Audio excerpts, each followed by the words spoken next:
Selamat datang di channel Ayo Ngaji. Sebelum Anda mendengarkan, ada baiknya tenangkan perasaan Anda dan nyamankan posisi tubuh Anda. Jangan lupa disertai juga dengan mengucapkan basmalah. Selamat mendengarkan. Assalamualaikum warahmatullahi wabarakatuh. Waalaikumsalam warahmatullahi wabarakatuh. Allahumma salli ala Sayyidina Muhammadin wa ala alihi wa sahabatihi ajma'in, amma ba'd.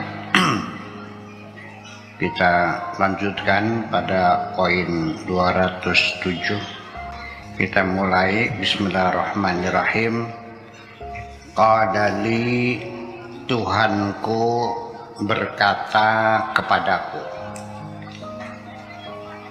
fil jannati kullu ma yumkinu ayakhturu ala bali. Di sorga semua apa saja yang dapat kau imajinasikan dalam pikiranmu ada. Kalau di sininya senang lagu Tarling, silakan berimajinasi. Di sorga juga ada Lagu Tarling. Kalau di sini banyak cewek, di sorga juga banyak Cewek. bidadari. Semua apapun yang kau bayangkan bisa terjadi di dalam sorga. Wa min waraihi akbaru minhu. Tapi di balik itu semuanya ada yang lebih besar lagi, yang lebih istimewa lagi. Itu mah ecek-ecek. Ya, itu mah recehan semuanya itu. Di balik itu yang hebatnya itu, yang lebih hebat lagi. Sorga silakan Anda berimajinasi. Bisa terjadi. Kalau kamu senang main jago, di sana ada aju jago. Yang senang mabok, di sana ada sungai arak. Cewek Banyak. banyak. Malah satu orang ini kalau yang soleh masuk surga ini bidadarinya 40. Satu bidadari punya stafnya 72. Satu staf punya asisten lagi 4. Jadi berapa tuh? 4 kali 72 kali 40. Akan tetapi ini saya melihat, ya walau bagaimanapun itu firman Tuhan kita yakini benar, tetapi situasional dan kondisional ya, yang menjadi bagian dari kehidupan kita ini juga perlu dipertimbangkan ketika menyampaikan pesan-pesan Tuhan itu. Silakan saja Anda cerita sesuai dengan teksnya. Orang-orang yang soleh, orang-orang bertakwa masuk ke dalam surga. Fi jannatin tajri min tahtihal anharu khalidina fiha abada. Di dalam surga ada sungai-sungai yang mengalir, dan di situ penduduk surga abadi di dalam surga. Ini tidak bisa dipungkiri, cerita sungai di surga bagi orang Indramayu tidak tertarik. Yakin mah gadangnya banjir maning ngonek. Setiap tahun kita menderita karena banjiran, karena sungai meluap. Di surga diceritakan banyak sungai. Tertarik enggak? Mana yang lebih tertarik dengan sungai? Orang Indonesia, orang Indonesia apa orang Arab? Orang Arab. Kenapa? Gak ada sungai. Di sana nggak ada sungai. Nah, kalau orang yang laki-laki sudah impoten, umur 90 tahun, masih bergerak, diceritain bidadari. Nah, iya kan? Jadi artinya begini, Pokoknya silakan Anda berimajinasi. Kullu ma yakhtur bi balika. Apapun yang bisa kau imajinasikan dalam pikiranmu ada di sana. Kemudian juga wa finnari, dan juga di dalam neraka. Kullu ma yumkinu ayyahturu ala balin. Ada apa saja yang bisa kau bayangkan. Kau bayangkan neraka. Mungkin salah satu siksaannya lidah kamu disilet-silet. Mungkin telinga kamu dimasuki pulpen, dipakotak pakai kampak di sini. Kamu bayangkan penyiksaan yang luar biasa. Mungkin terjadi nggak? Bisa terjadi. Ya. Silakan Anda berimajinasi. Barangkali saja Anda merasa takut, merasa ngeri, sehingga Anda bisa mengurangi dosa-dosa Anda. Kemudian wa min warai akbaru minhu. Di belakang siksa neraka yang sangat keras itu ada yang lebih besar lagi, yang tidak dapat kau bayangkan. Jadi selagi masih bisa dibayangkan dalam pikiran, ada. Di balik itu ada yang lebih besar yang tidak bisa dibayangkan. Jadi artinya di sini poin yang penting bagi saya adalah apalah artinya Anda meyakini adanya surga dan meyakini adanya neraka kalau itu tidak membentuk, tidak memberi pengaruh terhadap tingkah lakunya. Anda ingin masuk surga, ternyata setiap hari anak yatim terlantar, kau biarkan saja. Ternyata orang miskin yang kelaparan, kau biarkan saja. Apa artinya Anda ingin masuk surga? Jadi yang penting adalah apakah engkau ingin masuk surga itu mendorong, sebagai faktor pendorong Anda berbuat baik kepada sesama. Itu saja persoalan. Saya ulangi lagi, yang bisa menghantar surga dengan lebih smooth, ya, lebih licin, lebih mudah menuju surga adalah dengan kebaikan-kebaikan yang kau lakukan kepada sesama, daripada ibadah-ibadah ritual itu. Dengan tanda kutip bahwa saya tidak merendahkan ibadah ritual, itu sudah selesai, itu wajib. Sholat itu wajib kan? Ya sudah selesai, wajib. Kalau dikerjakan berpahala, kalau ditinggalkan sudah selesai. Ibadah ritual itu tidak menjamin kalian sembahyang semua, tiap tahun naik haji, ngewer tasbih semua, betul nggak? Terus pakai jubah semua, pakai sorban semua. Lalu dijamin nggak negeri ini akan makmur? Yang membuat makmur itu adalah ibadah-ibadah sosial, kebersamaan, kesetiaan, kepedulian, supremasi hukum, itu kejujuran, etos kerja, itu yang bisa membangun kita jadi maju makmur. Paham nggak? Nah, ini orang Islam ini terjebak lebih mengutamakan ibadah-ibadah seremonial daripada ibadah-ibadah sosial. Kata Tuhan, ibadah ritualmu bagaimanapun hebatnya, tapi ketika engkau abaikan ibadah sosial, anak yatim kau biarkan terlantar, orang fakir miskin kau biarkan kelaparan, agamamu bohong.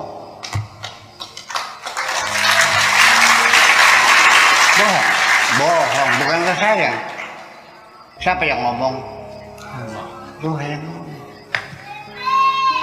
ngomongnya nggak pernah tahu. Aro'aita, apakah kamu tidak tahu? Dengan aro'aita, apakah kamu tidak tahu? Itu bahasanya bahasa manglo, bahasa menyalahkan, bahasa menegur. Apakah engkau tidak tahu orang-orang yang agamanya bohong? Aro'aita ladzi yukadzibu biddin. Ini makanya bahasa Arab perlu diurai. Aro'aita itu Allah lagi menyalahkan kita, lagi menegur kita, lagi marah kepada kita, bukan sekedar bertanya. Sebelum lanjut mendengarkan, kami sangat berterima kasih bila mana Anda ikut serta mendukung channel kami dengan cara like, komen, dan subscribe.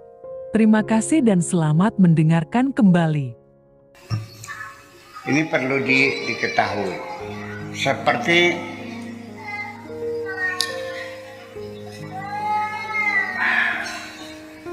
Nabi yang kita baca di di buah mimma, di kitab buah mimma, ketika Nabi Zakaria masuk ke dalam kamarnya Siti Maryam, setiap kali masuk lagi kulama dakhala alaiha Zakaria al-mihraba, ketika masuk mihrab, wajada indaha rizqa, Nabi Zakaria tidak menemukan banyak rizki di kamar Siti Maryam itu. Jadi bukan sekali, tapi masuk lagi ada rezeki lagi, masuk lagi ada kain, masuk lagi ada anggur, masuk lagi ada emas, semuanya ada semuanya. Sehingga dia mengatakan, dari mana kau dapatkan? Pertanyaannya, anna laki hada. Anna itu yang min aina maknanya. Anna itu maknanya min aina, dari mana. Nah, kalau Pak Tato sebagai dosen di IAIN, dia pakai mobilnya Pak? BMW. Ya, mobilnya Agya. Saya bertanya, min aina laka hadza? Min aina, dari mana kau dapatkan ini? Pasti dia udah beli dong. Bagaimana caranya? Kredit. Sampai sekarang belum lunas ya. Min aina, dari mana? Tapi Nabi Zakaria bertanyanya anna laki hadza, bukan minah tapi anna. Maknanya sama, min aina. Tapi bedanya pertanyaan anna itu ditujukan kepada Pak Afkar, seorang pegawai negeri, ya kan, kepala MTS, cara pinggang, pakai mobilnya Bugatti. Wah, keren. Ya sekelas Rolls Royce lah, yang harganya 17 miliar. Sehingga mata saya melotot, sambil mengangkat pundak saya tinggi-tinggi dan tangan terengadah, anna laka hada, dengan penuh kekaguman, dari mana kau dapatkan ini? Itu bedanya anna dan min aina. Itulah bedanya aroita dengan haroita, itu bedanya. Artinya ini Tuhan betul-betul marah kepada kamu. Artinya paham, beli koplok bahwa orang itu agamanya bohong. Iya. Sekalipun rajin sholat, kalau anak yatim kan dibiarkan terlantar, fakir miskinnya kelaparan tidak makan, kan begitu maksudnya. Itulah makanya kita kembali surga dalam imajinasi kita. Ya, kita pengen masuk surga. Baru saya yakin, Anda yakin ada surga kalau Anda terdorong untuk berbuat baik. Anda saya yakin Anda percaya ada neraka ketika Anda bisa mencegah kejahatan-kejahatan diri Anda. Takut. Apa katanya? Inni akhafu in asaitu rabbi adzab yaumin azim. Aku takut melanggar aturan Allah. Barangkali nanti di akhirat saya disiksa oleh Allah dengan siksa yang berat. Saya kira itu semacam itu. Sebelum lanjut mendengarkan, kami sangat berterima kasih bila mana Anda ikut serta mendukung channel kami dengan cara like, komen, dan subscribe. Terima kasih dan selamat mendengarkan kembali. Jadi artinya bahwa tentang surga dan neraka saya akan bercerita kepada siapapun mungkin berbeda. Kalau yang nanya anak kecil, Buya, di surga ada apa? Sepur-sepur Jepang banyak. Betul nggak? Iya. Ya dong, sesuai dengan kondisi orangnya. Mesti begitu, supaya dia tertarik kepengen masuk surga. Kalau menuju surga, apa yang terdorong? Sekolahnya rajin, ya, bangunnya tepat waktu, kan begitu. PR dikerjain semuanya, kan seperti itu. Ya, jangan dikitkan dengan wiridan istighosah anak kecil mah. Ya, dengan sekolah yang rajin, kan gitu, semuanya. Nah itu, pokoknya silakan ceritakan. Yang penting surga tempat segala kenikmatan. Sudah paham? Sudah paham? Namun demikian, di balik itu semuanya ada yang lebih hebat lagi yang tidak bisa kau pikirkan. Apa itu? Bertemu dengan Tuhanmu. Itu persoalan. Iya, itu yang paling berharga adalah bertemu dengan Tuhanmu. Itu yang paling penting. Jadi akhirnya mah bagi anak-anak bolehlah merindukan surga. Tapi bapak-bapak, ibu-ibu yang sudah usianya di atas 60 tahun, ya jangan kayak anak kecil dong. Ininya lebih dewasa lagi. Yang dirindukan bukan surganya, yang punya surga. Apa artinya saya kepengen masuk rumahnya Juleka? Yang saya cintai rumahnya apa Julekanya? Julekanya. Umpamanya saya masuk rumah, tapi Julekanya nggak nyapa saya, enak nggak?